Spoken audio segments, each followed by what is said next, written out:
Hello, this is Adam Began, and I'm the host of Historically Haunted Show, where I talk about some very rare historical and haunted locations that I visited.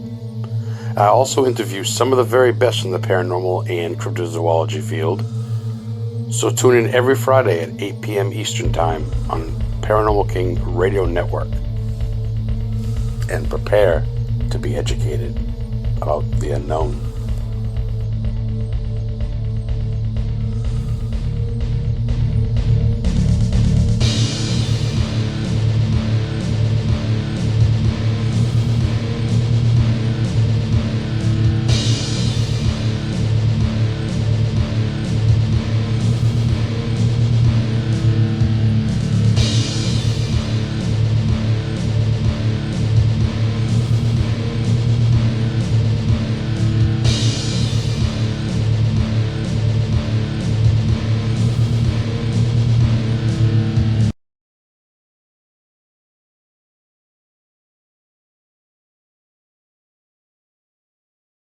Love you too, brother. Boom, boom, boom. Okay, everybody, how's it going? Welcome back to another great episode of the Historically Haunted Show right here live on the Paranormal King Radio Network. Someone, my guest tonight, I think a lot of you know him, especially if you know this network, because he's also on himself every other Tuesday. He's also, even though I never met him, I consider him a brother because he's a brother of mine in the War and Legacy Foundation. And I think he was a brother of mine even before I joined that.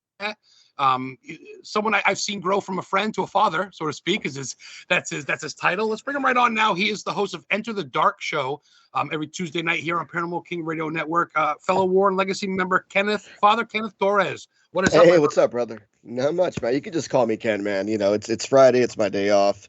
You know, we don't have to be so official. I'm still. Your allergies are kicking in. You're all stuffy. You just want. yeah. Well, not even that, man. You know, my whole thing is like, you know, still titles kind of get to me, and so like I kind of only just use that for like our clients. So it's still kind of new to me. People called me Father Ken or Monsignor, so I'm just like, all right, yeah, I appreciate it, but you know, you can just call me Ken. I mean, whatever you want to call me. I've been called worse. So.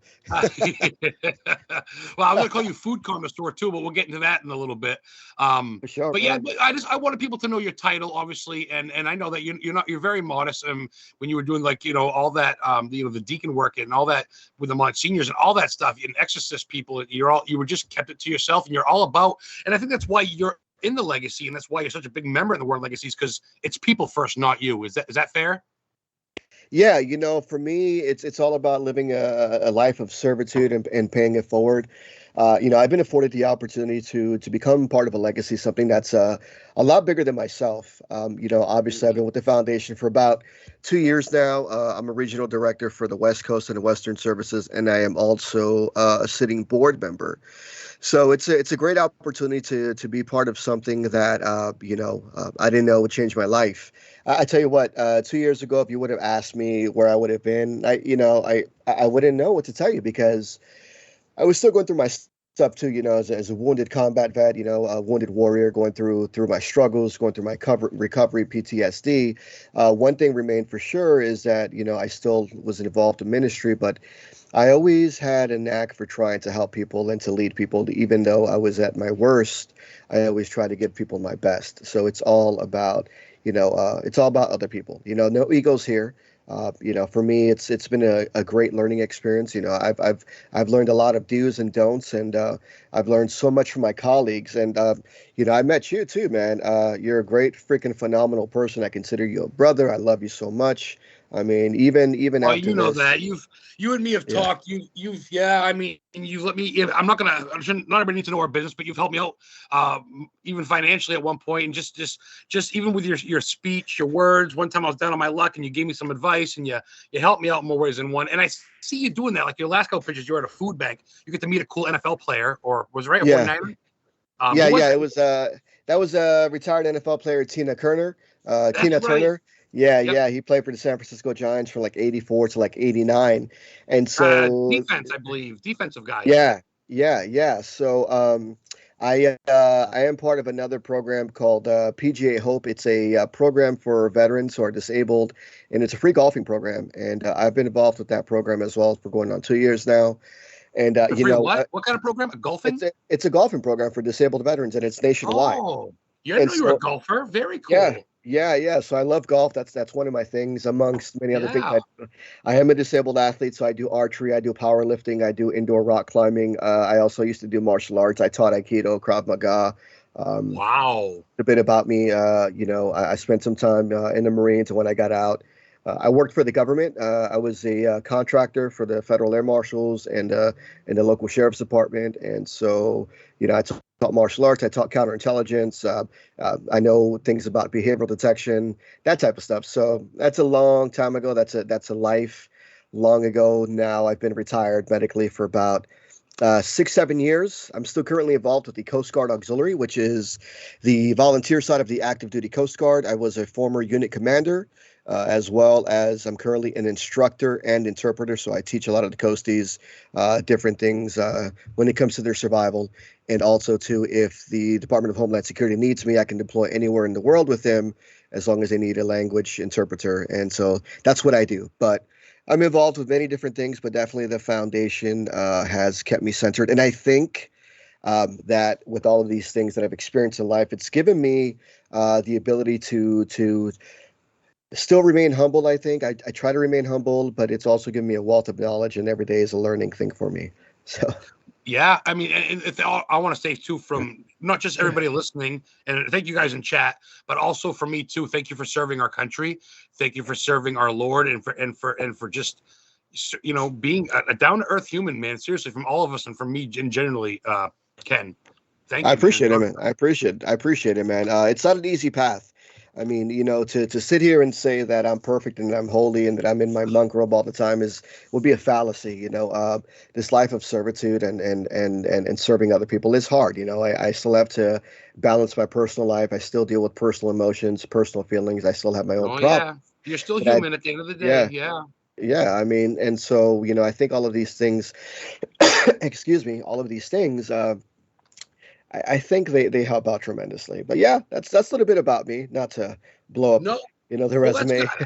I like to start the show off with pretty much letting everybody know listening, because people come in and out of the show, and I get it. And it will be Yeah, recorded, it'll be on YouTube, but it's good to at least let everybody know what you stand for. We're getting to the fun questions, the good shit now, but it's good to at least yeah. introduce yourself, because there are some people that may not have heard of you or whatever. And Yeah. because you say you're not exactly, I mean, you like kind of flying, even though you get your own show, you talk to the guest, you don't really talk about yourself so much. So that's why I had to bring you on. I had you on my visual podcast with a couple other members before Christmas, but I got to bring you back on at some point. Yeah, definitely.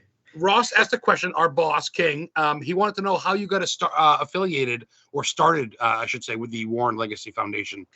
So the Warren Legacy Foundation was pretty interesting because for me, I was always involved with the paranormal and I was part of a local group here in town, but I never really publicized anything. And one day I came across the Warren Legacy Foundation. I knew about Nesper, Tony Spera, and so I was like, you know what? I'm going to go ahead and I'm going to apply. And at that time, there were two females that were the regional directors, and so I interviewed with them, and they knew that I didn't have too much experience, but I had different skills and abilities. And so, because of them, I became part of the foundation, and here I am 2 years later. So I submitted my application, went through a really hectic interview. I was actually on the golf course when they interviewed me. No So, shit. so I was playing golf on my headphones. I had my Bluetooth on, and so I was focusing on my game. So I was like, okay, I guess that's really good multitasking. So yeah, and then as soon as I was part of the foundation, we just I just got enthralled with cases and getting in. I was put through the burner, and I guess maybe I proved myself to be of good That's use, cool. and so here I am.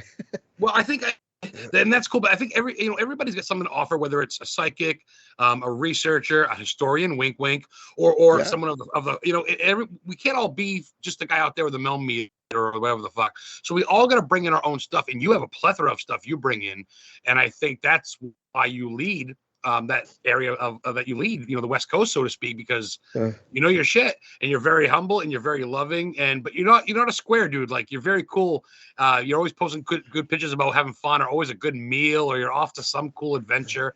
So I got to ask you this, everybody in chat. Oh, everybody's checking in. I want to say hi to everybody checking in what's up, chat. everyone?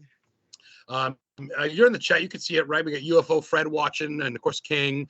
You guys go ahead and ask some questions. I see King's got another one. He wants to know: did Kenneth yell for? Did you yell for during the interview? I don't think he was playing. He probably stuff to the side, but yeah. Well, I kind of pulled over to the side for a little bit, but I was excited, but for me it was uncertain because I wasn't too sure whether or not. Well, I kind of had a feeling that maybe I was in, but I didn't want to just like blow it up, so I just kept throughout my business, and so I got a phone call like an hour, like 2 or 3 hours after the interview.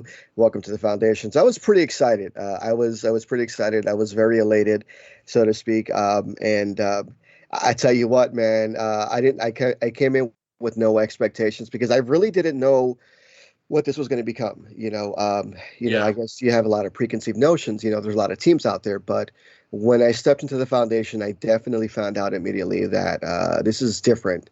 And this was a professional organization and a lot of like-minded individuals, and and obviously with the organizations, you're going to have a lot of leadership changes. There's a lot of leadership changes. A lot of people have come and gone, and I'm still here, and so I plan on being here until knock on wood, the day I die or the day Chris decides to retire me or something. Yeah. Oh, Nicole. Okay, Nicole had a question. Well, if you guys can't see, I know you guys in chat. When someone asks a question or says something like, fucking LOL or hi bog or whatever, that knocks everything down. So it's hard to catch up on your questions. So guys, bear with you. Don't give me no shit for reading your questions. It's like, well, you guys know you read the chat, and as soon as someone comments, it scrolls down, so I can't keep up. So I'm not skipping your question on purpose. I'm trying to have a conversation with my friend here. But if you have a question, just please ask again. I ask kindly. Just bear with me, and don't make me fucking yell at you. So, and that's from a fellow member. That's Nicole Gaspard. So that's a sister. She's in the War and Legacy, as well as Aurora, who's watching.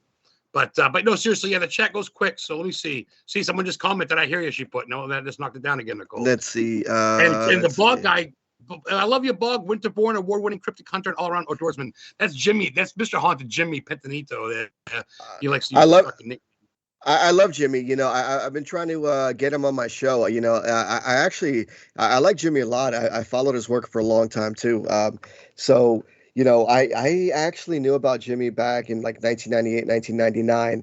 So I was watching an Exorcist special, and then Ralph Sarchi came on, and then he interviewed the Warrens, and then I saw Jimmy, and so I've known about Jimmy for a long time. So I'm hopefully trying to get him on my show. He's with Nesper, which is it's our original parent organization, so they do a really good job. Yeah, it's all dude. It's like Lorraine's two kids. You know what I'm saying? Yeah, pretty much. What I like about Nesper is that they still continue the legacy. Tony maintains a museum, and they do a lot of good work out there. On the East. I just hope we can work together in the future because they bring because like you said, the Warren Legacy, we're kind of about the home case. We're kind of about not really being in the movie limelight, and Nesper kind of. But it wasn't for Nesper, I wouldn't really have known about Annabelle or Amityville. I didn't even know Ed and Lorraine did Amityville until Nesper brought. So I think there's two sides of it. And I've met Judy and Chris, and I've got to hug them both. So they both hug great. So I tell you, there's no loser there.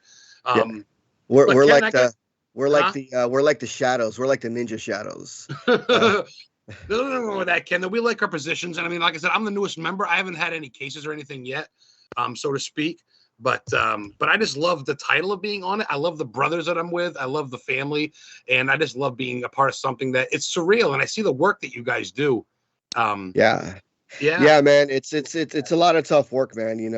We deal with a lot of cases that are darker in nature, and we deal with people that have really severe mental illnesses. And not only that, though, I think the biggest misconception is that just because you have a mental illness, it negates the paranormal, and it doesn't. I'm actually currently working on 2 dark cases that involve cursed objects and demonic attachments. And while this one may actually be a full demonic obsession leading to possession. So waiting for the client to get back to the States, and we're requesting their medical and psychological evaluation. And once that's done, I'll contact the team, and we'll make an arrangement to go out there within the next month or so. So this is definitely a lot of dark work, man. A lot of dark work. And so that's what we do, man. for those weekend warriors, and nothing like I said, like I keep saying that every week, it's you really got to be careful what you're getting into because you can make things worse. It's a serious thing. Obviously, the paranormal is really a lifestyle to a lot. I mean, you know, and no, you're not in trouble, Aurora or Nicole. I was just reading the chats, and it's frustrating because I'm trying to get to the question and it keeps scrolling up. And I'm a very vocal, loud Italian white dude from Maine that's loud. So yeah, you're not in trouble. No, you guys are good. The question for you, Ken, was.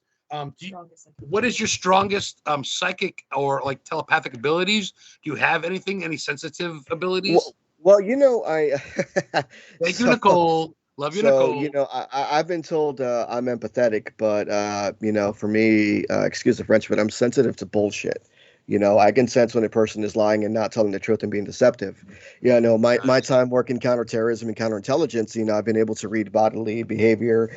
You know, I look at your eyes, I look at the palpitation, I look at the tone of your voice, I look at the rate of your voice, I look at how you compose your sentences, I look at your body structure. I look at how you move your hands. I look at how you flare your noses. So, I mean, that may not be considered a psychic gift, but, you know, to me, but it's a gift in a sense because being able to read people is a really strong thing. And so with that, I'm able to ascertain a lot of information. And so if I can tell that a person is being deceptive, so what I'll do is I'll make them comfortable. You know, it's kind of like a good cop, bad cop. You know, I'll make them comfortable, have a good conversation. Hey, you got a cigarette? You smoke weed? Yeah, light it up. Let's talk. You know, drink your beer, whatever, this and that. Become their friend. Let them yeah. trust you. Yeah. And then, hey, you know, you said you don't do any drugs, but you asked if, you know, you were like, well, you know, I'm smoking weed. Not that there's nothing wrong with that, but what I'm saying though is, you know, you got to be honest about these things. And so I get people to a position where they're comfortable, and I'm able to, you know, extract information for them without them knowing it. And most of the time, it's been successful, and I can tell whether or not the person is being deceptive. So in a sense, maybe that is a gift, but I'm not. You know, I don't know how you would categorize that in psychic. Not to cut in on you on this one, but you know what's funny? That's how a lot of old school psychics at fairs and shit were. They just picked up on things. You know what I mean? You look at a girl and you see she's got a wedding ring, but she's alone. You're like, oh, did your husband die? No. Oh, yes. How did you know? Well, okay, you got a ring and you're not with a guy. You're crying. Yeah. Okay. It's called being a detective, but you learned it military style, which is because you're learning to deal with other. Yeah, that's deep. And I think, well, I mean, and that's what I do. And like, I read people too. Like, you know, I haven't met you personally, but for me, it's like, okay, well, you know, Adam is like, you know, 5'8", maybe 267 pounds, and this is what he likes, you know. Or I can tell when a person is walking down the street, all right, that person is carrying a concealed weapon. Look at the way his holster is. Look at the way his shirt is tucked in. Look at his fidgety body movement. He's so stiff. So that's you can even tell in my Facebook post if I don't post for a while. You're like, hey man, hope you're having a good day. I'm like, actually, I'm not. Like sometimes you message me and I'm like, it's like, wow, he literally messaged me like I don't know, man. It's in timing. Sometimes you do it too, and maybe you don't even realize it, but you've messaged me sometime when I've needed you. Like that time when I was like, I didn't have a dime to my name and I needed it, and you fucking PayPal'd me, and I was like, fuck, I've never forgot that. You know what I mean? I don't. It's personal shit. I don't want to bring it up, but little things like that where that made me not only trust you, but really realize there's something special about this dude, and it's not just your average bullshitter because we've never met. You're West Coast, and Well, I'm an East Coast kid at heart. You know, I was born in New York. I was raised in New Jersey. Oh, no shit. Yeah, my family lives. I've got family in Connecticut. I was born in New York City in the Bronx, and then I was raised in Paterson, New Jersey. And so my whole life, you know, I would go to Asbury Park, go down the old Annie's Road. You know, I remember my very first copy of Weird New Jersey. I would go to the falls of New Jersey, Paterson, New Jersey. Paterson, New Jersey. Quick historical fact. Was founded by Alexander Hamilton. Alexander Hamilton is a founding father of the United States. So that's also known as Silk City. And so there's a natural waterfall reserve there that falls. And I remember with my friends, young kids, we would actually go down there 9-10 years old, and we would freaking hunt ghosts as well and look for like paranormal activity and see things. So, but I'm an East Coast kid at heart, man. I've got family in New Haven, West Haven, New Jersey, Florida, Connecticut. So, and I got a family in Texas, but yeah, I'm an East Coast kid at heart. That was gonna bring me to East Coast kid. Yeah, that's killer. That was gonna bring me to my next question. When did you start doing all this shit? But it sounds around 8 or 9 or so. You kind of went out there. So for me, it was a little different. I grew up in a broken home. So with me, my grandmother from my mother's side raised me my first few years, but she was a high priestess in an Afro-Caribbean practice called Santeria. So I remember growing up, and I would see a lot of the rituals she would do. And there were times where I crap you not, dude, I would wake up in my room, but there'd be a freaking running river in the middle of the ground. Or I would go to the other What? room with my aunt and we'd be like in the forest. Now, I don't know if it was just my childhood imagination acting up, but I do know one thing. She was very powerful in Santeria, and people would come in and, there'd be times where she'd be depleted of energy for like a few days. Oh. But for me, it started at a very young age. One time, my dad and I were watching Legend, the original Legend with Tom Cruise and Tim Curry as the devil, and my dad and I were Oh, sleeping in bed. Jesus. My I dad and forgot I were, about that. What a fucking yeah, movie. Yeah, oh yeah, my God. yeah, Tim yeah, Curry, for those of you who don't know, played the original Pennywise. yeah. And Wow. I'm so, sorry to and make cut you off, but I haven't seen that movie in yeah, gotta be 20 years. But yeah, oh my yeah, and God. I love movies. I love horror movies. So we were watching this movie. So quick bio. My mom. My mom wasn't the best. She abandoned me. She was a drug addict, and she was a lady of the night. My grandfather, her father, raped her, pimped her out, and gave her HIV. So I came from a broken home. So my grandmother raised me. But moving forward, I would get these attacks at night where like something was chasing me, and I would always wake up with scratches and marks on my back. And one night, after we got done watching Legend, my dad and we fell asleep, and I looked under the bed, and something pulled me under, and so it was the devil from the movie Legend, and my dad was fighting to pull me up, and when we woke up, there were scratch marks on my arm. So that was my very first paranormal experience. And moving forward, I actually grew up with the life of hauntings, with a demonic infestation on in my house. So, I mean, I don't know if you want to go into that. So, Yeah, well, I was supposed to take a couple things because chat's lighting up right now. People are digging your stuff yeah, right now. They're really, I don't know if you're shaping up, but Aurora, real quick, yes, we will touch back on that. So hold on that. But Aurora says that you sound like you definitely get some empath in you, and that's great. Aurora is also a fellow member. yeah. Aurora, Yeah, high Aurora, five to you. Aurora's a lovely individual. She is freaking phenomenal. Let me tell you something, Aurora. She is really, really powerful. Don't let don't let her quietness fool you. She is very observant. She listens to your Yeah. words, and she knows how to pick you apart mentally, and she can tell whether or not you're lying. She's really strong, and she's Oh got shit. some Well, I don't know if great. I want to talk to her then. Just Yeah, kidding. yeah, she does have the gift of discernment. I know this to be true just by how she is and how she interacts. So Oh she's no a shit. she's a really sweet lady. Well, I have. I heard her on Nicole's show Wednesday night. She was on Nicole's Real Haunted Yeah, Connection show, and I reached out to her after and asked her if she wanted to come on my show, and she said she'd be honored. I'm gonna give her some dates at some point tomorrow. But there is a story she talked about. I wanted to touch on about some person. If we talk about aliens, and she was yeah, saying that some person she met that it was asking her about religion. That was like the way he was asking her was very weird, like an alien would ask. And I guess he was asking people who didn't understand the concept of religion, and she thought he was an alien. And I want to go back into that story. So Aurora, make yeah, sure you get that story ready when you come on my show. People are saying, "Oh, thank yeah. you so much, Ken." Aurora says, "Thank you so much, Ken." You're welcome. You're And welcome, darling. You're welcome. Ken's good people. Heather too. My girl Heather, Heather Kiminiti, Witch and Life Guide from the Witch and Life Guide show. She said something too. Shoot, I'm sorry, guys. There's a lot of stuff going on in chat, and I can't fucking keep up. Hey, how long are we on for? Because I'm ready to go for like 2 hours, bro. Well, Ross says he's gonna smoke a joint at 9. Ross, you can smoke a joint and man the things. I've already Yeah. smoked. When Kenneth was talking about weed a minute ago, I lit it up in his honor. I'm already got half a joint and 2 beers down. What's your problem?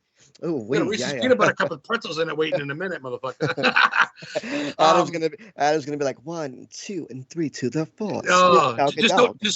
don't tell Chris I smoke. I don't know if he knows or not yet. Don't tell Chris McKenna I smoke. Hey, it's okay. It's natural stuff, man. It's from the I do earth, get a man. med card. I don't know. He loves me. Yeah. What the fuck? Oh yeah. So Heather says that you're like an energy reader. Is that right? Yeah, I wouldn't know.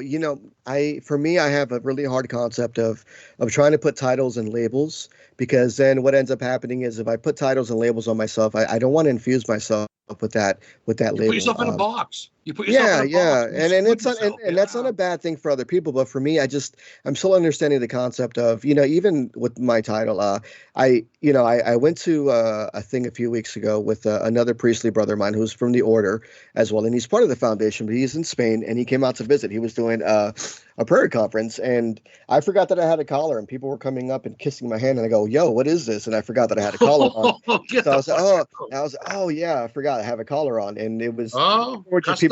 Yeah. people were just naturally drawn to me and telling me all their problems, and so I was like, I took that as a blessing, man. But I guess I can read energy, in a sense I can feel Wow. energy. I can look at a person and tell whether they're good or bad, or if they have ulterior motives. But So I try not to let that dictate my life. You believe in yourself. You're just almost shut, because Jesus himself wasn't humble. He's like, I can cure people. What's up? But there are people that are really good at it. Just because you're good doesn't mean you can't flaunt it. Some people are kind of humble Yeah. if they can do stuff, and I respect that, because you definitely got a big heart and you know so much shit. But I got to ask you this, because I know Heather wanted me to ask you this, and she's next to me. She says hi, but she doesn't want to talk. Hey, what's up? She wants to know pretty much like, what is your top, not 5, but maybe top 2 or 3 foods that you've tried in the past year that make us drool every time we see your Facebook post? I mean, spaghetti, like my spaghetti sauce, my pasta, I spend a You're a couple of cook. hours. I spend a couple of hours on the sauce. You know what I mean? I definitely love, my girlfriend, I my love wife. We've this been together for 10 guy. years, so we do a lot of Filipino food, Oh, and so I'm Puerto Rican in amazing. culture, so we try to mix our food. So, I love pizza, I love hot dogs, You but do the food truck thing out in Cali. I noticed you do like the little restaurant food truck stuff, right? yeah. We love food, man. Food is everything. Hot shit. You're always Yeah. doing different shit. Meat, pulled Well, pork, your jalapeno, and For me though, I've always loved cooking. My dad, my grandmother taught me how to treat a woman from a young age. I knew how to cook, clean, wash dishes, and do everything by the time I was 8 or 9 years old. And so it's funny, when I was a contractor for the government, I was still going to culinary school because I loved cooking. And so as I was working whoa. as I was a contractor during the day, doing this high speed stuff, I was moonlighting in restaurants at night because that was my passion. I loved food, and it was something different because I was good at, all of this stuff. I was good at these things. I was good at personal protection. I was good at the stuff, but it really wasn't what I wanted to do because I already had these skills ingrained in me by the military, but I wanted to try something else. And then I went through a couple of midlife crises, and then, I ended up selling cars for a year because I was in the middle of my pension and my retirement. So I became good at that. Oh, like a But salesman, like for a dealership? yeah, I became a manager like in 3 months. But I believe that. Yeah, you could do that. that's and the only issue with that is for me, that's when I didn't have a full concept of the issues that I was having with my PTSD and anxiety, and and all that Oh, stuff led into bad decisions, with the alcohol abuse and all that. So I've been sober 2 years in alcohol from good for alcohol, you. Awesome. and, and 4 years off the other hard stuff. So I'm going 3 years. I'm sorry, going on 4. Oh. So Aurora yeah. says your food photos make me drool too, Ken. She says, LOL. Thanks, Heather thanks. says, what? I'm sorry about your childhood. As honestly, people have had rough lives. I've been through some shit. You sound like you've been through some shit, but that's why you've made it, brother. I mean, right? You got a girl that you love for a long time. You're doing what you love. I mean, you're on the right path. You could be you could be a druggie in a tent on the sidewalk in San Fran, I right? could, man. Yeah, But look yeah, at you, yeah, man. That's killer, yeah, dude. You have a good drive, and you have good energy. I love talking to you. I know people get questions. Shit, sorry guys. yeah. That's Carlos all had a good. great. Carlos Nunez, Nunez. I think is that right? He's got a great question. Yeah. Thank you, Carlos. He tunes in a lot. He wants to know if he's heard or he believes that everybody's got the power to cast out demons. Then why can't they? Are they not strong enough? Are they not to believe in themselves? You think? I'm getting my doctorate next month in theology. Wow. I haven't been telling anybody, but I've been going to school on and off for the past 12 years. And what I can tell you this from my belief system and my theological background, yes, Jesus did give us the power to cast out demons, and I do believe that everyone can do that.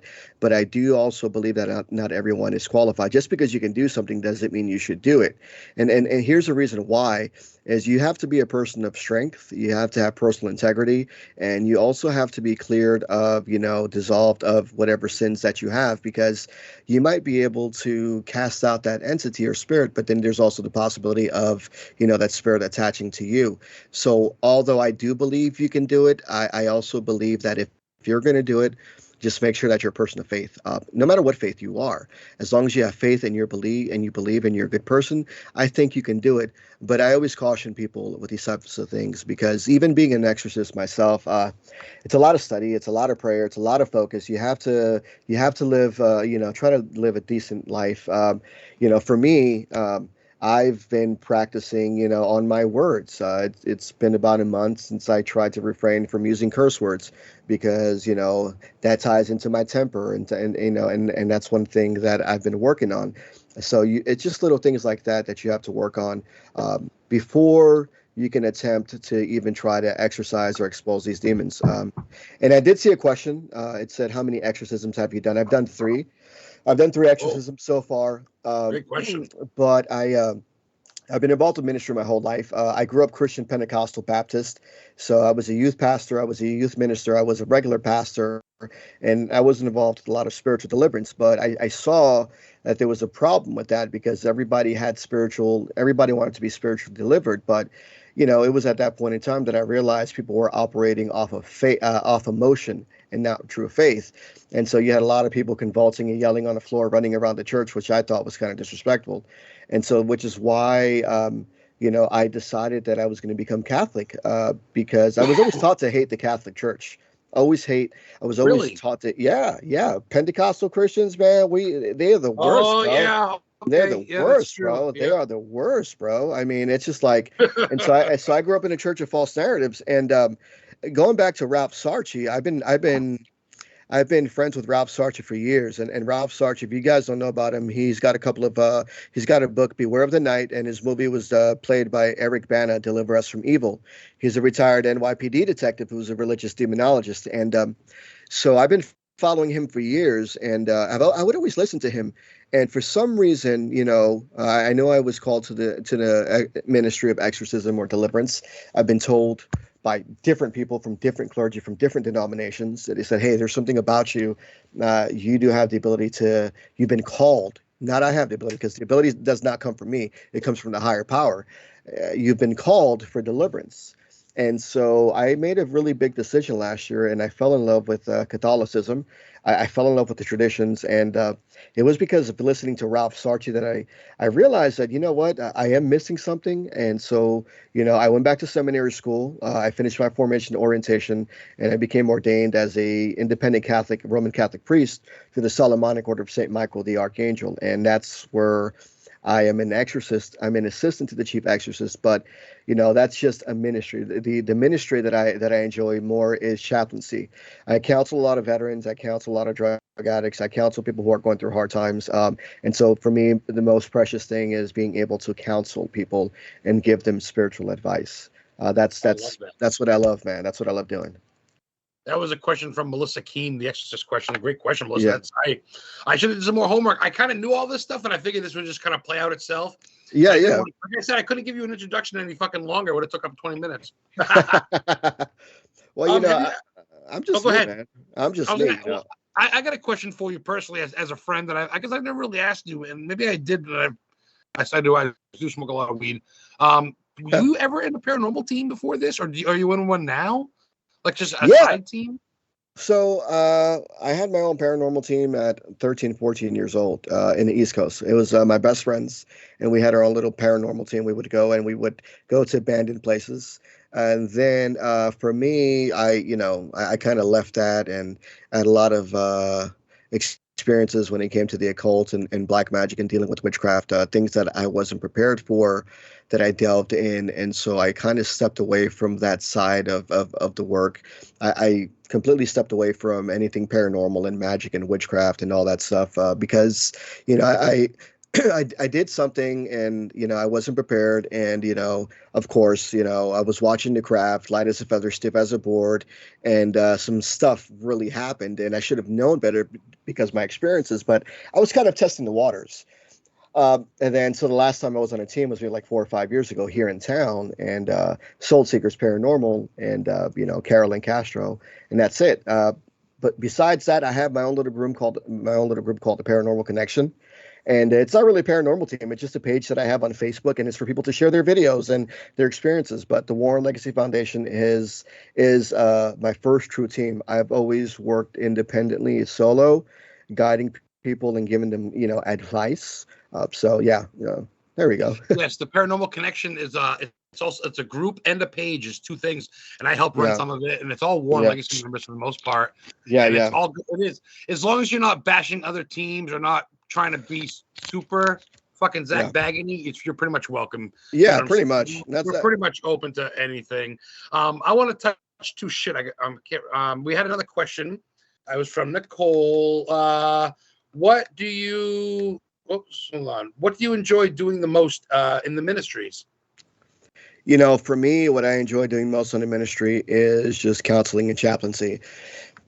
To me, that is the biggest gift that I feel I've been given to help other people and counsel other people in their time of need. All this other stuff is although the Warren Legacy Foundation is primary, but I always find myself in a place where I can counsel and provide chaplaincy to people. So for me, that is the biggest thing. I love praying for people. I love feeding the hungry, and I do plan on hopefully going. Hopefully going to Africa maybe sometime this year or next year and help plant water wells. Wow. Holy shit. Yeah. I tell you, well, most people are spending money to go fly, go to hotels, and go on these big meet and greets to these octagon houses, which is great. They're all great places. Yeah. Ken's going on the weekends, and he's being the unsung hero, spending his time and meeting people in need, and that's God's work, and that's what people should be doing. And dude, from me, and I don't give a fuck. It's my opinion, and it's based on the show because it's my show. I think you rock, and I love what you do, and I think you're a great person. I thank you for doing what you do, man, and putting yourself second, not only to your your loving wife and all your family members, but to strangers, dude. It's amazing, and you give so much to the foundation. Real quick, Witch and Life Guide show over that Thursday here on Paranormal King Radio Network. My girl Heather Kiminiti, she loves you to death. She has a great question. What's the difference between Catholics and Christians? Real quick, in my opinion, I know Christianity is basically like the whole of like Methodist, Baptist, Catholics. Is that fair? Is it Christian's not by itself? Is it? Well, I mean, for me, it's kind of all the same thing. It's just different denominations. Catholicism, I believe is the older, Christian belief system. It means universal church, and so a lot of these before the Celtics, before the Celts or whatever. Well, no. I think the Celts were way before, But what ended up happening is during the Reformation with Martin Luther, I think it was in 1453, we had something that was called the Protestant movement, and so fair enough, Martin Luther didn't like what the Catholic Church was doing. A lot of priests were charging people. There was a lot of bad things going on. So they called the Protestant movement. And throughout the Protestant movement, we have all these different denominations that are broken out. But everything all ties back into the original, which is the Catholic Church. You can trace every Christian belief back to the Catholic Church because essentially the Bible, the Protestant Bible, does lead back to the Catholic Church because Martin Luther took some parts out of the Bible that he didn't see fit, but nonetheless, it was still a Catholic Bible. So in its sense, everything is all tied in. I consider myself a Christian Catholic. There's, to me, there's no difference. And I don't mean to be offensive to people who are traditional Catholics, but that's how I see it. I see the grand scheme of things.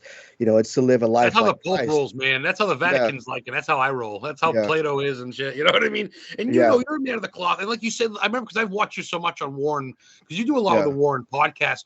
Like you say, you are religious, but you don't. But you're an open religion. You're not a God-fearing type, right? You know what I mean? Like you're very passionate. I'm passionate. I do fear God. I do have a humble respect for God and my Creator, and that's one thing that I always do keep in mind. But you don't judge people, though. You know what I mean? No, I don't. You have kids. Don't talk to me. You're not married with kids. No, dude. That's not the way to do it, man. And that's the problem with all these belief systems. It's like that's kind of you do this. You take the Bible and you use it to hurt other people, and that's why there are a lot of people that don't like Catholics or Christians in general because they've used the Bible to hurt other people, and that's horrible. That's not the true message. That's not the original message. It's love, compassion, peace, acceptance, but you have all these people that take the Bible and they use it as a tool and as a weapon of destruction. And they've done things in the name of Christianity. No way God was okay with the Crusades. No way Jesus is going to be okay with hanging witches or, people who that's right. And that goes back to the Protestants. Those are the ones that banned Christmas and Halloween and shit. And the Protestants in the Mayflower and stuff. And of course, God doesn't hate gays. God doesn't hate blacks. God doesn't hate women. Come on. But I think a lot of cuckoos use God, like even demons use God as a shield to bat his name. God loves everybody. Dude, God was a poor peasant from Jerusalem, dude. And with camels. You think he gives a fuck if you married or not? Of course he wants you to love him. That's silly. Yeah. That's what I meant. Of course you're God-fearing. I am too. I respect and love our Lord. But I don't think our God cares if Sally's had sex with 3 people before she got married. He's not going to condemn her to the fires of hell if she believes in him and worships him and accepts him. right? Yeah, that's true. And I wanted to cover a comment. I would have to respectfully disagree with King that it's pagan in nature. So what I think a lot of people misunderstand is the pagan traditions, and they combine it. So what ends up happening is a lot of the Catholic traditions that we have today were actually rooted in ancient Judeo-Messianic traditions. So the Catholic Church received a lot of their traditions from Jewish practices, which is why there's a lot of these fancy accoutrements and these different things. There are similarities in certain belief systems or days, but that was how it was, back in the day. There were times where a pagan would have a certain holiday, but the church would be like, you know what, it's a good day. Let's go ahead and celebrate our day this day as well. There can be some comparable differences, but I don't necessarily agree that it's pagan in nature. The practices might seem, but you have to go back to ancient. You have to go back to ancient Judaic and Messianic beliefs. That's where a lot of the traditions came from. A lot of coincidences within some of the things. But what I will say is the Christmas tree, that in itself, that was a pagan thing that was brought into, the tradition of the church, because it was the burning of the Yule log. And so when I look at the history and I read the text, they were like, well, that's a really good thing, a beautiful tree, that's their thing, burning of the Yule log. We could use the Christmas tree as well as a sign of, peace, prosperity, and gifts. There's some things that cross over. A symbol. Yeah, Just exactly. symbolism. Yeah, Symbolism. Yeah. absolutely. That's well, almost like a metaphor, like a lot of the Bible's metaphors. You know what I'm saying? Like, no one turned to salt when they turn around. It's just a metaphor of the whole Sodom and Gomorrah thing. So people got to read deeper into that shit. But you've done your homework, dude. Well, you have to the thing is with the Bible is, there's two types of people. There's sola scriptura, people. It's a Latin word for only scripture, and then there's divina lectura divina, another Latin word, divine lecture. And so, sola scriptura is a Latin word where a lot of the Protestants believe that, the Bible is the only true word of God, and it has to be. And divine lecture is where you actually have to let the Bible speak to you, and you let it resonate. But you really can't take the Bible literally because, for example, for Protestants, they say, well, you shall call no man father, which is why a lot of Protestants don't like calling Catholic priests father. Okay, well, if you were to take that literally, you have to take the context in which he was talking about, call no man father. And they were talking about the teachers and the scribes who were just doing it just for show. Excuse me. So if you take, you shall call no man on earth father, then that means you cannot call your biological dad father, or you cannot call anybody teacher. And that's where the major traditions, that's where the major difference is with Protestantism is they don't really accept tradition, but I believe you need to understand tradition in order to understand the Bible more. That's wow. We are talking to I don't even want to be called him, but it's the label, Father Kenneth Torres, or as I call him, Ken. We're talking to him right now from the War and Legacy Foundation, and you got about 20 minutes left. So yeah, you're full of knowledge. Like I said, he's got his own show, guys, too. Every Tuesday, right, Ken? 8:00 on Paranormal King Radio Network, right here. Enter the Dark. Yeah, it's every second. It's every second and fourth Tuesday, and I have Dalton, and we just try to bring different guests, or we just talk about like different topics. And so, the idea is just to talk to different people, get their mind straight, and and just chop it up and have some fun as well. Yeah. King asked, do you perform weekly mass or monthly mass? Do you perform it or do you attend it? So I actually go to a non-denominational church. My ministry is from home. We are in-home monasteries. We are licensed out of the state of Illinois, and we have monasteries. But I do my own mass, but it's all from home. We are in-based home monasteries. My goal is to one day have my own little chapel, which is why I want to move to Louisiana and I definitely want to attend that. That'd be killer. Yeah. But I attend mass, I attend Eucharist, Holy Communion, whatever you want to call it. I tell you, man, I've never felt, especially here in Maine, there's a couple monasteries. Have you ever been to Maine? When you were a kid, maybe? No. The farthest I've gone up was Lawrence, Massachusetts. Oh shit, Lawrence! Did you bring a fucking bulletproof vest? Yeah, I sure did. Wow. Holy moly, no kidding. So you've never been to Maine? No shit. No, well, if you come up, dude. I've actually not to turn the subject on me, but I recently more or less got rid of my mom's house, and I got some decent money for it. So I'm looking for my own place. I've been homeless for 3 years.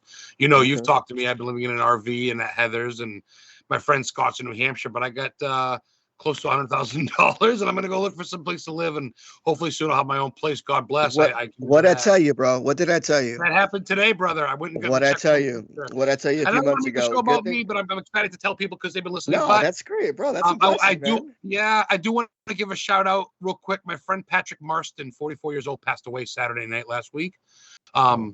May you I rest lived in for peace. I lived for 3 years in back of the flea market in Scarborough, Maine. Is a little flea market, Route 1, and he worked there. Long story short, he had a voice box. He lost his voice when he was about 3 because of, I believe, cancer or whatever. So he was kind of looked down upon, but you know us, man. You know me. We pick up the good people, and I used to get cowbell food with him. It's a local restaurant here, and we get drinks. And he wanted me to spend the night Saturday, and I ended up going to my friends in New Hampshire. And he died that night. I would have been there when he died. He died right on camera inside, right as the flea market closed. He tripped and fell, and they don't know if he had a heart attack or broke his neck, but it's on film, the whole nine. But God rest his soul. Patrick Marston was a good friend, so I dedicated the show to him. I wanted to do it at the beginning, and I totally spaced it. But I got him into it, man. He was talking and listening to the shows, and he was, we talked about God sometime, and I'm pretty sure he believed, and that's all that really matters out of this. Thank you, Aurora, for sharing the cover of Ken's show. Oh, thank you. Appreciate that. But yeah, so it's been a week, man. I came into money, but I lost a friend. So God works in mysterious ways. But talking to you, there's no way I was going to miss this, and I'm so glad I did. Someone said, "What's that? What's that they burn in church that smells good?" I want to say that's frankincense and myrrh. Frankincense and myrrh. Yeah, frankincense is myrrh and that's myrrh. What the baby Jesus had in the manger. You guys know about that. Yeah. It's meant to purify the sanctity of the temple, and ward off evil spirits, and overall it sets a presence, because when you go into a place and you smell something good, it changes your senses, and it gives you a different mindset and perspective. So all that stuff is done intentionally as well. It's done to set the mood, so to speak. Yeah, no, it's a good question. That was a great question too, Heather, by the way, and King, and that question just there. Let me see. I'm getting totally blown away in chat. Thank you guys for reaching out to me too. Like I said, I want to make it about me. It's just my friend did pass away, and then, like I said, I got the money, so it's been a bittersweet week. But Ken is someone I've been talking to since my accident, even before then. Like, do we talk a lot? You know that shit. Ken's had me on his show. I've had him on my vodcast with the whole group before Christmas, and I'll have him again. We got a good 15 minutes left. We can go a little bit over. Do you want to plug anything? I guess. I mean, you must have YouTube, right? Yeah. So, I mean, for me, I have the Paranormal Connection. I'm working on a Twitch right now. And so with that Twitch, what I'm trying to do is I'm bringing the Paranormal Connection and Enter the Dark to the Twitch. And my idea is to do reactions to all these paranormal videos and talk about the do's and don'ts. So, yeah. So, wow. Okay. Yeah. And of course, the Warren Legacy. Yeah. So what is a non-denominational church? So non-denominational church is a church that really doesn't identify with a title. They won't, they don't call themselves Pentecostal, Baptist, Seventh-day Adventist. It's just a Christian thing. They choose to not follow a certain doctrine, but a doctrine of love, peace, prosperity, and more open relationship. Because once you put titles, with certain churches, and there's a certain doctrine that you have to follow. And believe it or not, a lot of these non-denominational churches, they do this intentionally, because if you open up a church and you say that it's Pentecostal, there are groups like Pentecostal Church Ministries. And so what they do, they'll say, hey, you know what? You can't call yourself Pentecostal. You have to join us. If not, well, they'll go out of their way to make sure that you can't. They'll go out of the way to make sure that you can't use the word Pentecostal, or that you have to forcefully join the organization, where they'll badmouth you and say, don't go to that church. That's horrible. Which is why I stick with the Catholicism, because it's set in stone.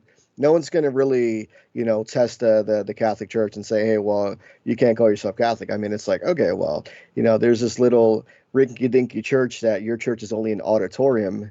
Who are you to say? I mean, come on, Yeah, I mean, you kind can't of mess with the Vatican, man. That's why Scientology is weird. Yeah. Well, that's the thing. We're not and with our order too, we're not affiliated with the Vatican. We are independent Roman Catholic, and we technically, we are not affiliated with the Vatican, because we don't believe that the Vatican should hold all the authority and the power, and cannot condone the Vatican covering up for the priests who are child molesters and sexual abusers. So we do not want to be affiliated with that. And there is a big independent movement. That's smart. There's over 222 million independent Catholics versus uh, 1 million, or maybe three, I don't know, maybe 100 million Catholics that, are part of the Vatican. So, yeah. Wow. Well, okay, someone was asking earlier about the people that if they were Catholic or not. I think it was about the witches, right? No, Yeah. those were Puritans. Those were, like we said earlier, Puritans, ones that didn't Yeah. believe in Christianity. They banned it. They banned Christmas holidays. They banned Yeah. churches and meeting houses. They hung George Burroughs from Wells, Maine, because he was a Baptist, or not a Baptist, but a minister. Like, basically, they would have hung Ken if Ken was alive. No Yeah, offense. yeah, pretty much. Yeah. What if? It was How like, dare you feed peasants, Kenneth? You will be hung by the exactly. neck. Yeah, I'm gonna go off beat because I want to kill some. I want to fucking get to some fun shit. What's your go-to for music, dude? Are you a Snoop Dogg guy? Are you Metallica? What's up, dude? Metallica and Iron Maiden, bro. I have a special collector's Maiden? Metallica disc set. Yep, special collector's Metallica disc Whoa. set that I waited 3 years to get. I got it like 4 or 5 years ago. I paid like $300 for it. I love Metallica and I love Maiden, but with that being said, though, it's like, well, you're a priest, you can't be listening to that stuff. Whatever, I don't care. It's kind of my go-to. But I do honestly listen to a lot more Christian music in a sense. I listen to a lot of I listen to a lot of messianic Hebrew worship praise, and I use that to kind of get me ready for interviews and for my day. And so I have a little ritual. But if I'm feeling, a little edgy and I want to listen to a lot of stuff, and I also do listen to a lot of salsa music because I am Puerto Rican, so I like a lot of traditional classic salsa. I love that. Yeah, and I listen to some reggaeton, so it varies. But most of the time, what you'll hear in my car is like praise, worship and gospel music. So yeah, kind of. Are we talking about who's that guy, Josh Groban, that used to sing? He's pretty good. Yeah. I don't know who that is, but I listen to a lot of Maverick City music. Yeah, he sings in French, but it's a lot of gospel songs. But it's like really like almost like opera. It's really guttural. I mean, it'd probably break a mirror if you played it too loud. But I mean, Yeah. I when I get stoned, dude, or when I go to mellow, I'll drink tea and I'll put on like Celtic music and stuff, Celts, and it's just like the beats and stuff, kind of tribal. And I kind of love all that. It's very spiritual. And by the way, too, I don't practice Santeria. I Sublime, fucked Dan Riviera from Nesper. Yeah. But to get back to Santeria that you're kind of practicing or know about, Dan Riviera's into that, and I kind of learned about that because I thought it was just part of a song. I didn't know it's a real religion. That's got deep roots that you're involved with. That's almost not voodoo witchcraft, but that's as old as, I guess, right? Like Santeria? Yeah, I mean, so, you look at voodoo, you look at hoodoo, you look at umbanda, you look at kingbanda, you look at santeria, all different parts. Like in Brazil, they do umbanda and kimbanda, and santeria is Afro-Caribbean. Mostly when we had the Africans come over to the Caribbean, to Puerto Rico, they practiced their own religious belief system, which was tied in with the Catholicism. So santeria is tied in deeply with Catholicism as well, but there's a lot of magical ritual practices, and a lot of that stuff was done as well too, just to hide, so the slaves can also hide and say that they were practicing Catholicism, but they had their own traditions as well, because there were also African magic that they believed in as well. But because they were slaves and they came into the New World, many of them weren't allowed to practice, that belief system because it had to be Christianity. So they combined, magic traditions with Catholicism, and that's why you have Santeria. That was what the Tuba did. The African black slave from Salem. They got him into witchcraft. She was into Santeria and a little bit of voodoo, and she brought it over in the New World. She was a slave. I've been to the parsonage. If you're coming to Maine, I'll bring you down to Danvers, Massachusetts, by Salem, and see the parsonage where she was, where the whole witchcraft. Now I remember you guys talked at a meeting because, of course, the Warren legacy. If you look at the symbol, that's Lorraine Warren. If you guys have heard of her, and Lorraine Warren's brainchild. That she started with her grandson, Chris McKinnell, who I've met, who Chris knows and who we're members of. I was leading to a point with this. What were we just talking about?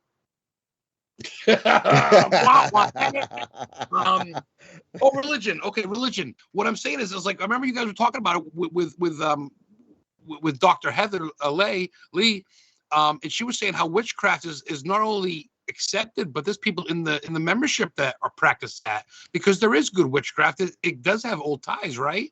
Yeah, well, and that's the thing, the foundation is unilateral, it's non-denominational.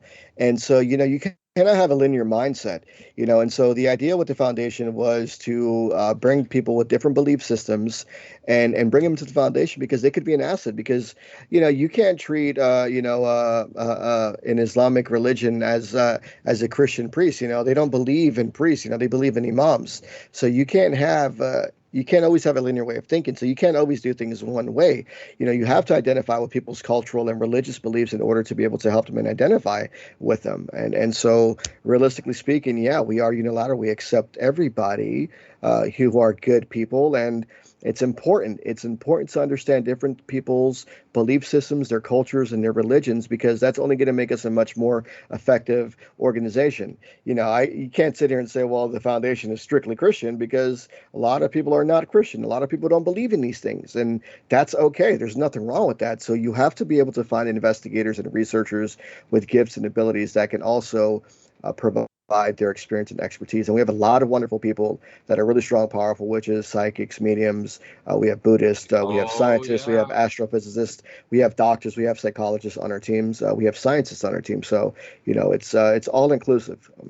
Look at these people, their backgrounds. Like we said earlier, everybody's got something to offer. Some people have more than some stuff, and people have been kind of not weeded out, but people have come and gone. But I think we have a really good team.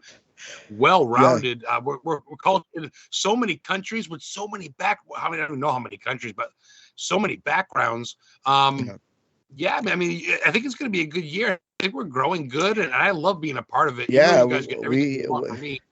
Yeah, we are definitely growing. There's a lot of good stuff in the making that I can't talk about as a board member and as a director, but keep your eye out. If you guys like Netflix, maybe, who knows? I don't know. Yes. We'll see. Yes.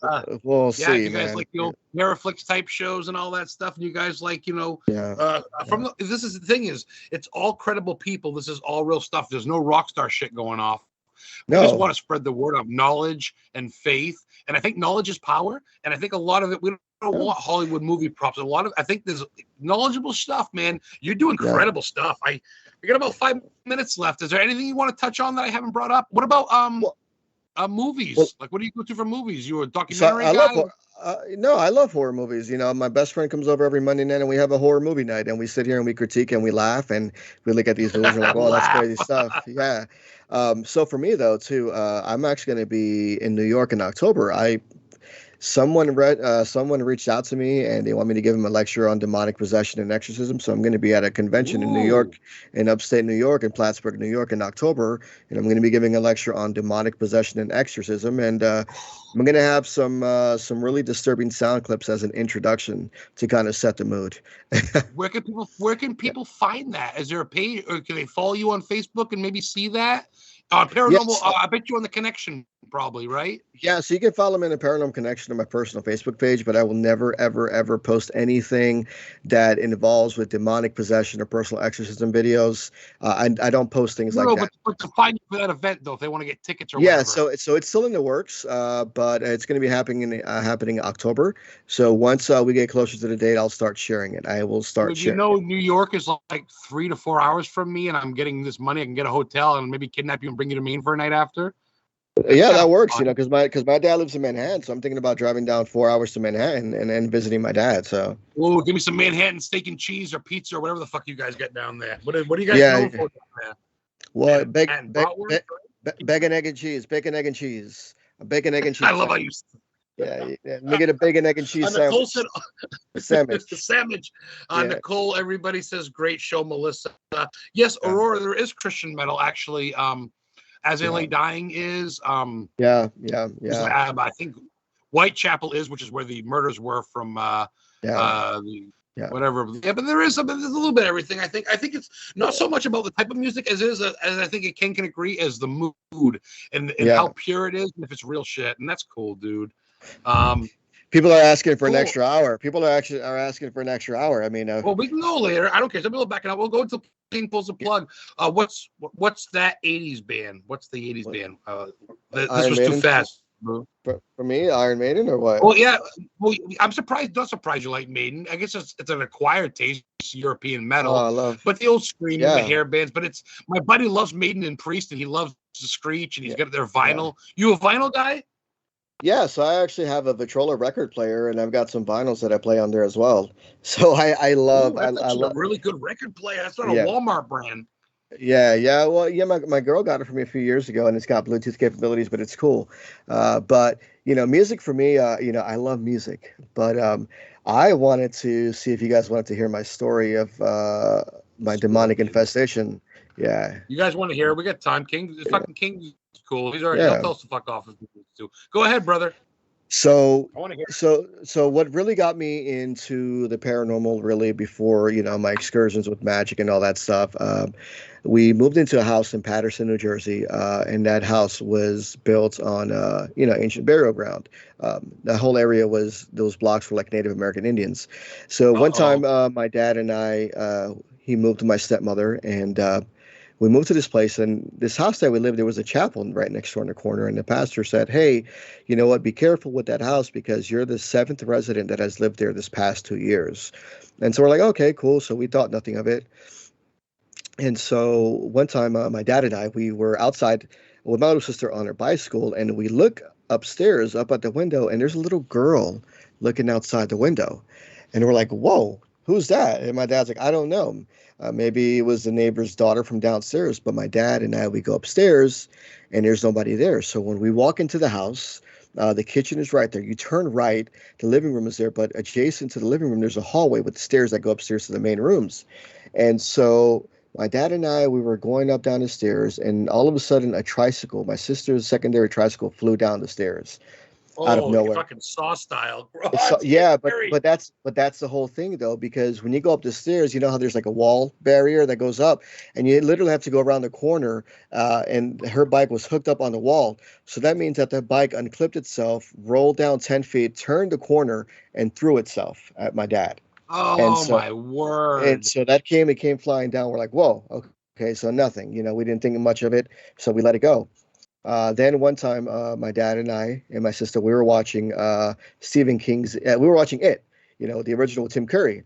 So we were sitting in the living room and we were watching TV, and we saw a little girl that looked like my sister walking across the kitchen because there was a secondary room next to the kitchen. And we're like, "Hey, sis, come over here," And she goes, "I'm right here." She was sitting in front of us the whole time. So Doppelganger. Doppelganger. doppelganger. So when my dad goes to the kitchen, he hears a crash, right? And so when we look, there was a washing machine there, and there was a candle of Jesus Christ and a cross that was hanging on the wall. That cross was stuck into the cross upside down and broke the candle. And so we're like, whoa. Okay, so that's something different. That's when we knew that there was some things that were happening that were unexplained. And then, moving forward, we had different experiences on and off, and I can't remember too much of them. And so there was one point where we had a dog. His name was Zuki. He was a Japanese Akita, and so that Japanese Akita, he was a good boy, really good boy. So one day we go home, and he's missing. And so we notice that the back door to the kitchen leads down to the backyard. That door was open, but the door downstairs that leads to the actual outside was locked. And so we couldn't find our dog, and we looked for a few weeks, and we couldn't find our dog. One day, like a month later, my dad and I were going to go barbecue in the backyard. And when we go barbecue to the backyard where the girls are at, we found our dog. He was crucified and gutted open with his remains hanging out. Oh. Yeah, yeah. So his remains were gutted open. And so during that time too, my little sister was having an issue because there was a little girl in a purple dress that would come out and would talk to her and tell her bad things and would curse at her. And even to the Wow. point where she was at 4 years old and she said, "You need to kill your family." My dad alleges that one day he was watching TV at midnight. He saw my little sister standing in the middle of the door. Her eyes were black. She had a knife in her hand, and she was going to kill the family. So we, I guess he woke her up, whatever it trans like. And so we got a priest to come pray for the house, my grandmother. And so we prayed for the house and we Good blessed the house. Lord. And at the end, when we did the cleansing of the house, there was a loud guttural scream. And the ambiance got a little lighter. And so the activity stopped. Um, Move along a few weeks later after the activity stops, they're getting ready to move out because they're like, you know what, we don't want to be here anymore. And there was a crawl space in the closet upstairs. And when my dad opened up the little crawl space, there was a box. And in that box, there were pictures of naked children and dirty used underwear. And so we reported that to the police. The people that were living there before us were child pedophiles and child molesters. But what was happening is that the neighbors Wow. that used to live downstairs, they were satanic worshipers, not people from the Church of Satan, satanic worshipers. And so the idea was that they were performing all these rituals and they may have unleashed something sinister, and they may have caused the activity to worsen upstairs. And so that is when I knew that the paranormal was real and the demonic was real, because it was just Is months. this the same? I'm okay. Everybody's fucking mouse are on the floor for one. Is this the house that was on the burial ground, the native burial ground too? Yeah, Area? it's in Patterson, New So Jersey. It's by John F. just Kennedy High School, and I actually have oh, I gotta find a picture of the house because wow. the house still sits there with that little chapel next to it. So I mean, all you gotta say was a whorehouse at one point, a brothel, and you literally have Sodom and Gomorrah in one fucking place. This yeah, sounds like the most evil. You literally could make a Hollywood movie out of it. Have you wrote a book? Have you thought uh, about writing a book? I'm actually I'm actually well, Jesus, I'm thinking I'm about drooling writing on a myself. I'm thinking about writing a book. I have a 22-page thesis for my doctorates, but I do plan on hopefully writing a book one day, or a short story of my activities, of the things that I've experienced. So Wow. yeah, Heather asked, so which in life did they burn down the house and bless it? Have you been back? Have you left no, offerings no, and love no, anything? no, No? no. Haven't been back to that house since Where's that? New York? 2001. It's in New Patterson, Jersey? It's in Patterson, New Jersey. You know what? I'm hoping. Oh, geez. Jesus Let me, Christ. Pardon my this language, but John wow. F. Kennedy High School, Oh my good Lord. New Jersey. Let me see if I can Satan find. worshippers, pedophiles, murderers, Yeah, Indian burial ground. I mean, yeah, Ken, yeah, and then your family tragedy. It seems like, do you think yeah. something's followed you? Have you tried to cleanse yourself? Do you believe in that stuff? Yeah, I mean, I definitely do believe in that stuff, and I believe that uh, maybe that stuff may have not followed me, but I don't know. So I'm not afraid. That's the thing. I'm not afraid of these things, and it doesn't bother me, and it doesn't worry me. All I do know is that I experience a life of hauntings, and I think I'm exactly where I need to be. So I think so. I'm not afraid of these things, and No, and I mean that in good I, respect. I respect it. No, don't get me wrong. I respect it. Yeah. But and not only that though, I haven't been in combat and seeing dead bodies all over the floor. I've seen the worst of the You've worst. been through hell, brother, between your Yeah, personal life too, your mother, and I'm sorry to bring that up, yeah, it's all good. but you got your loving wife. You guys are she's always smiling. You're always having fun eating some crazy fucking tortilla the size of King Kong's head, or Yeah. something weird full of steak and all this stuff. Do you prefer? Okay, I'm gonna go real quick. I know King's probably giving me the shit, but what's a bucket list of yours, dude? Gettysburg, Pennsylvania, maybe back home, and Well, I don't know, Puerto Rico. I don't really have a list, man. Like I live by the Winchester Mystery House, and so I've gone there a Oh, couple of dope. times. No, Nicole lives there. For me, I don't really have a bucket list. I'm not a big paranormal tourism guy. I guess where I land is where I land, and if somebody invites me to go someplace, I'll go check it out. But Well, you're welcome I'm in Maine. not. You know that. Yeah, yeah, I'm not going to, actively seek out these places. So, Yeah, I don't like the idea of paranormal tourism. I don't want to get tetanus going into an abandoned building and falling down through a broken floor and, that's you know, true. I've decapitating gotten myself or close. whatever. Yeah. So I Yeah. just, that's not my thing. So, the Winchester House is good enough for me. I live by the old naval station, Mare Island, and Mare Island is haunted as well. And Ooh. I've helped do a couple of tours there.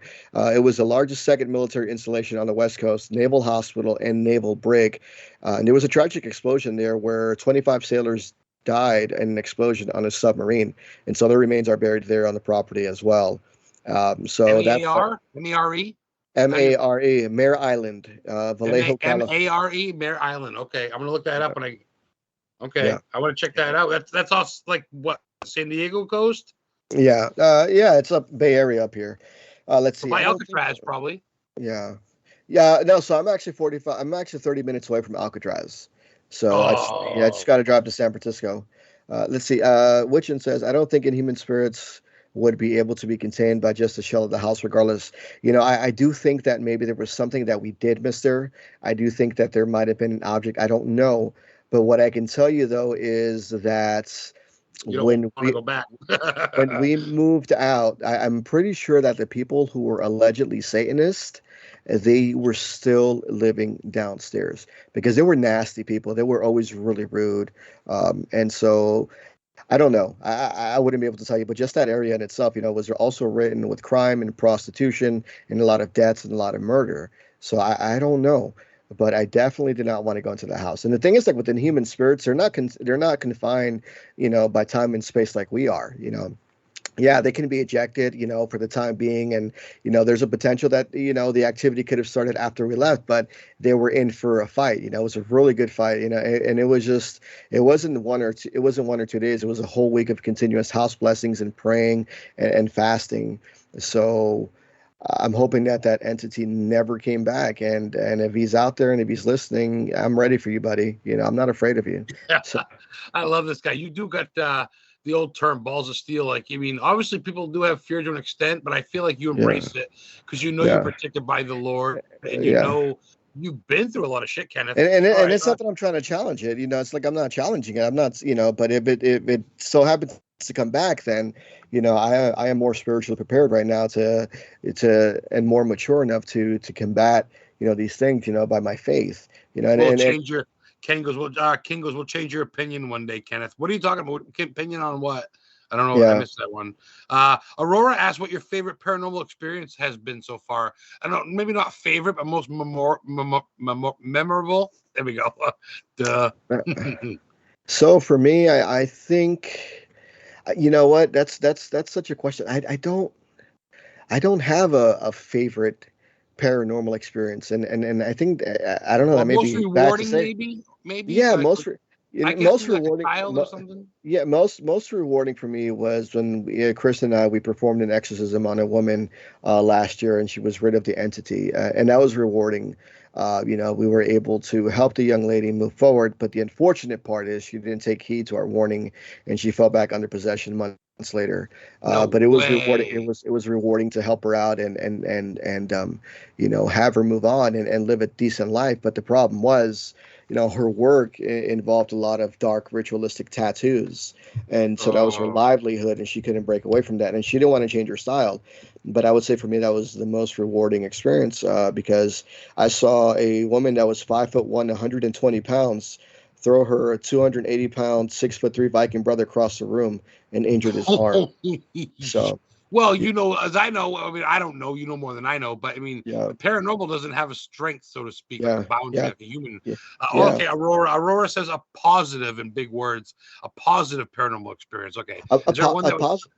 I'm sorry, Aurora. No, Aurora's awesome. Follow her up, guys. She's very talented too. For me, and that's the thing. I guess maybe I haven't really embraced those little nuggets of experiences. You're not a tourist. You're not a fanboy, so to speak. You're really. I kind of am, but I like the places that aren't heard of. Like, you guys can keep the Conjuring House, and I'll go to the fucking 18 places that are like where Civil War people were buried. That's more, me, you follow my shit. I'm kind of on the history side. But there's some weekend warriors out there that love to go to the little castles and spend their $300 to get a pizza party and sign autographs with the fucking Travel Channel guy. But you're not really like that, are you? You're not. I'm not either. Not really. I mean, like a positive paranormal experience for me would be almost, every time we work a case and we're able to help rid the people of their attachments or their activities that they're going through. And on the light side, for me, I would say she said, okay, I'm sorry. She said she felt like she heard her dad, or she said she had her dad talk to her. Okay, so how's that, I guess? Have you had like maybe some... So my brother passed away 2 years ago. He purposely overdosed with drugs, suicide. And during the Warren files, we were doing the Warren files, and I guess somebody saw a white light, and I felt something touch my shoulder. And one of 2 or 3 different witches said that was your brother. And he wanted to let you know that he was okay and that he was sorry for not telling you that he was going through this. That was, for me, one of the most positive things. And I feel my brother every now and then. And it's just a constant reminder. He tells me, I feel like he's telling me, hey, you're doing good. don't go down the same path I did. And so for me, that would be a positive. Dude, That's a positive. Yeah. God has blessed you. I mean, your odds were against you, and I'm not trying to bring you down, but for those listening, like this, for those who didn't tune in earlier, this man has literally, if you think your life sucks, I mean, all our lives suck in a certain way, but you really Yeah. you came out, brother. We all have a You were story though. respected and loved in this Yeah. field to the Yeah. right people, and that's what matters, Well, man. But Kendall thinks the world of you, dude. And that's Ed Lorraine's grandson. That's what matters. He knows what's up, yeah. and you're respected. You've served this country, you served your family, and you're still doing it. And you're not asking for much, man. Shit. Yeah, the only thing is, I try to treat people how I want to be treated, with love, respect, dignity, and that's it. For me, this is a calling. It's not just something that I do for fun, just for excuse the French, shits and giggles. There are Yeah. people out here who are really struggling, and the unfortunate part is most of our cases are people who have undiagnosed mental illnesses, and if we can get them to see a psychologist and get them back on their meds, that's even better than having to deal with the Yeah. paranormal, because a lot of times they Well, introduce back then people shoot themselves. them off. It's just, oh, they're just retarded. They're stupid. Just shut them up. But Yeah, nowadays, people realize when people die of suicide, they died of mental illness. It's the real deal. And yeah. do you think there's a connection with the paranormal and God and a sort of like mental illness? Do you think there's any sort of connection with the brain waves with that stuff? Not to be So, too, I'm really no, stoned. no, it's all good. So let's see. I actually was reading something earlier because I'm taking a course on let's see, on Introduction to Mental Illness, and it's by Father Chad Rippinger. And it says that mental disorders were studied extensively by Persian scholars during the 9th and the 12th century, and Hippocrates suggested that these individuals should neither be whipped or in public. So I do think that there can be a connection with mental illness and the supernatural. I do believe that most of these. I believe that a lot of people who are in an asylum do have a mental illness, but I do think that maybe a major percentage of them may be there because they have a supernatural or demonic attachment. I do believe there's a correlation, but I also do believe in science, and science so far, has proved to be right. So, for Yeah. for all intents and purposes, I want to say there is a connection between mental illness and the paranormal, but I think a lot of it is more mental illness, undiagnosed, Yeah. that build a narrative of That's fair. having a supernatural or a paranormal encounter. No, So, that's fair. I mean, even if you're sort of psychic and you feel like there's pain around you or something bad might happen, maybe a fire, you think you're crazy tripping out, but you're psychic. You don't even realize it, like an X-Men type of thing. So, yeah, I mean, a yeah, lot of stuff it's not diagnosed. People just show off. But all yeah. right, gang, I'm going. All right. It's So people can find you every second and fourth Tuesday? yeah, every second and fourth Tuesday at 7 p.m. Pacific time on the Paranormal King Radio Network is myself and co-host Dalton Harold, and our show is called Enter the Dark. Okay. And of course, the Warren Legacy Foundation, if you need any help worldwide. Yeah, you can reach me at ktorres@warrenlegacy.com if Yeah. you guys need any help. The Paranormal Connection, it's a YouTube, not YouTube, I'm sorry, it's a group and Yeah, a page. and a page, and I also just made it into YouTube, and I'm going to be talking to you too because I want to extend the page out to the YouTube, which I already have, and That's my right, too. idea That's is right, to too. have you and other people come on, and we're going to take these paranormal videos and we're going to dissect them and break them down and critique them, and make poke some fun at them, but also talk about the severe and harsh reality of being a paranormal investigator, what it takes, self-care, the do's and don'ts. So, yeah. God, this is a knowledgeable guy. Thank you again, Aurora, for sharing that. Co-host Dalton Harrell, I hope I said that right, and Kenneth Yeah. Torres. Second and fourth Tuesday, Yeah. 7 p.m. Pacific. That's 8 p.m. Eastern. That's my time. Yeah. Or maybe 10. Shit, I don't know. 10 o'clock your time. Look it up. Yeah. Thank you guys for 10 o'clock. Oh, and also the Warren Files. He's not on there all the time, but we're associated with the Warren Legacy, which is the Warren Files. Chris McKenna runs it. It's worldwide. Yeah. If you need any help and you're not around California, or maybe you're in Spain listening, I know King Podcast to Canada. We got folks in Canada. Message the Facebook page. We'll find someone in your area. We're like little gnats, dude. We're everywhere, and we're out to help you. We don't charge much. We don't charge anything, I believe. So, we don't charge anything at all. Thank you for being my guest. You've been on my vodcast, Historically Haunted Vodcast. You've been on the show. I've been your guest. I'm gonna have you back on the vodcast. Probably maybe you and Dalton, or just you. I'll get you in contact. Hopefully, you'll be in my new place by then, God willing. You'll have something new. Yeah. Oh, you've been behind me. You've been one of my supporters forever. Thank you for coming to my show, brother. Have a great night, and we'll talk to you soon. Okay.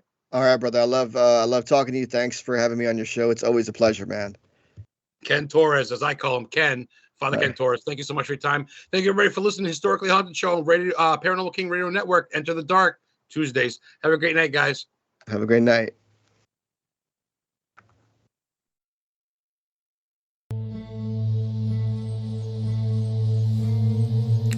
Hello, this is Adam Began, and I'm the host of Historically Haunted Show, where I talk about some very rare historical and haunted locations that I visited.